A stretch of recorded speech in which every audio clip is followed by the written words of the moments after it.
On the eve of the fifth round of the 2025 Formula One season, the Saudi Arabian Grand Prix, Charles Leclerc expressed a touch of optimism, noting that the team had taken a different direction that he found promising and adding that, if they continued along that path, he hoped it would lead to their first podium. The race, on paper, was expected to suit the SF25 single-seater better, though it also had the potential to expose some of its limitations. Looking back, Ferrari leaves the 6.174-kilometer Jeddah Corniche Circuit in Saudi Arabia with 2 interlinked takeaways. The first podium of the season provided a morale boost to a Maranello team that needed and wanted to send a signal, while also highlighting that the road back to consistently being at the top is still long and depends on the upcoming aerodynamic updates. The qualifying session on Saturday showed a Ferrari as the fourth-best team, whose lack of aerodynamic load translates into a shortfall in performance when it comes time to exploit the car's full potential. In the race, however, the prancing horse came to life, as already seen last week in Bahrain before the safety car, surprising even Ferrari itself. At the end of the race, Ferrari team principal Frederic Vasseur explained that he did not have a clear explanation for how and why the SF25 performed so well in the final phase of the first stint on medium tires. But he also stressed that the real anomaly lies in the performance gap between qualifying and the race. He identified single-lap pace as one of the areas to improve in order to start further up the grid. Starting fourth behind George Russell had a significant impact on the pace Charles Leclerc maintained in the first part of the race, but in a sense it was also the key that allowed for competitiveness in the final part of the stint. Without enough of a delta to overtake on track, Charles Leclerc wisely kept his distance in the first 20 laps, avoiding staying in the dirty air. This had 2 effects. The Monegasque driver had to adapt to George Russell's pace, lapping on average about 0.6 slower than the leading duo. Not surprisingly, in the 17 laps between the end of the safety car and the Britain's pit stop, Charles Leclerc accumulated over 11 seconds of gap to Max Verstappen. However, once George Russell pitted, giving him clean air to run in, Charles Leclerc unleashed his pace, lowering lap times with a progression that even surprised Ferrari, allowing them to extend the stint, a factor that turned out to be crucial in fending off Lando Norris's comeback. The interesting aspect is understanding where that clear pace improvement came from and how it should be interpreted within a broader race analysis.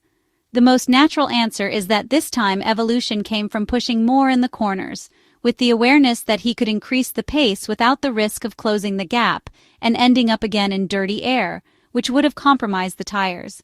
The nearly 0.6 average gap accumulated in the first 20 laps came from having maintained a significantly slower cornering pace, with much more cautious throttle management and, as a result, less stress on the tires, both from reduced sliding and from lower loads. This can also be seen when analyzing the telemetry data and comparing it with that of Max Verstappen, which shows not only what has already mentioned, but also that the Ferrari SF25 car was noticeably more effective on the straights, with peaks up to 10 km per hour higher, a delta due both to aerodynamic choices and a different use of engine mapping. Although top speeds are a strength of the car, it is essential to look at this data more broadly. Gaining time on the straights means the time lost in corners was above average per lap, further reducing tire stress. This broader view helps explain Charles Leclerc's progression during the first stint once he had clean air, displaying a clearly superior pace compared to George Russell up to that point, confirming that Ferrari still had performance margin. Without the Mercedes W16 car ahead, Charles Leclerc's pace on mediums would have been more balanced and consistent throughout the stint, but we would not have seen that rhythm leap that ultimately defined his performance, though it does not take away from how strong Charles Leclerc's lap times were during that phase. Looking at the lap times, in fact, Charles Leclerc was almost able to match Lando Norris's pace during that clean air phase, which confirms how solid the Monegasque's pace was, even if, as Pirelli confirmed, the performance gap between medium and hard was small.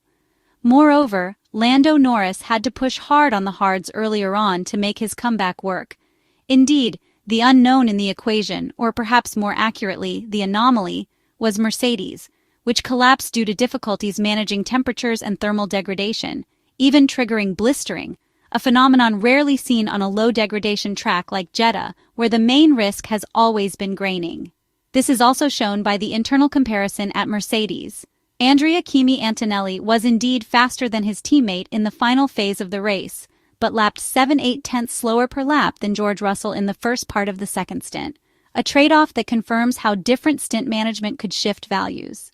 Those laps in clean air proved fundamental for Charles Leclerc, as they allowed him to extend the stint beyond initial forecasts, aligning with Lando Norris while also creating a 9-lap delta over the Max Verstappen, Oscar Piastri duo. This first podium of the 2025 Formula One season is certainly not the dream result the Italian side was aiming for, but it is an encouraging first step, also useful to unlock a stat that was beginning to weigh. The SF25 is an efficient car, but one that still suffers from a lack of downforce, a shortcoming that shows up particularly in the qualifying session, where Ferrari has shown the greatest difficulties, relying on a Charles Leclerc often driving at the limit. Progress inevitably depends on adding balanced downforce, which should provide a performance jump both in qualifying and the race.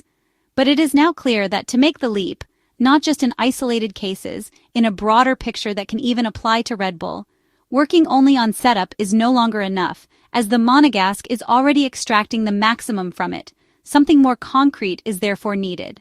Ferrari team principal Frederic Vasseur addressed the issues seen in Turn 1 during qualifying, which then disappeared in the race. He stated that the team was not struggling in slow corners, as the pace had been consistent throughout the lap and across all types of corners.